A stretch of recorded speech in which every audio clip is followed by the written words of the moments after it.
இந்த வீடு வாடகைக்கு வந்திருக்கிற வீடுங்க. இது சேலத்தில் திருவாக்கவுண்டனூர் பைபாஸ் கிட்ட கேபிஎன் பெட்ரோல் பங்க் இருக்குங்க. இந்த இடத்துல இந்த வீடு வாடகைக்கு வந்திருக்கு. இந்த ஹாலில் செல்ஃப் கொடுத்துருக்காங்க. இது ஃபர்ஸ்ட் ஃப்ளோர் வீடுங்க. தெற்கு வாசல் வீடு. இது பெட்ரூமு.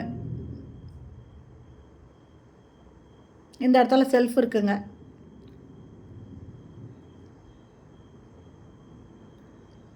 இதில் ஒரு ரெஸ்ட் ரூம் கொடுத்துருக்காங்க.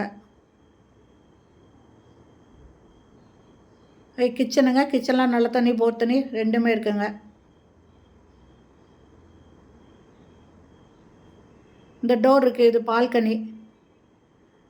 இந்த இடத்துல ஸ்டோர் ரூம் மாதிரி கொடுத்துருக்காங்க. நிறைய செல்ஃப் கொடுத்துருக்காங்க. ஒரு இதை பூஜை ரூமாக கூட யூஸ் பண்ணிக்கலாங்க. இதனோட வாடகை 7,000 ரூபாய், அட்வான்ஸு 40,000 ரூபாய். இந்த வீடு பிடிச்சிருக்கு. இதில் வாடகைக்கு வரணும்னு விருப்பப்படுறவங்க இந்த வீடியோலேயே மொபைல் நம்பர் இருக்குது. அதில் கால் பண்ணி கேட்டுட்டு இந்த வீட்டை வந்து பாருங்கள். இதனோட வாடகை 7,000 ரூபாய்ங்க. தெற்கு வாசல் வீடு. இந்த வீடியோ பிடிச்சிருந்தால் லைக் பண்ணுங்கள். தேங்க்யூ.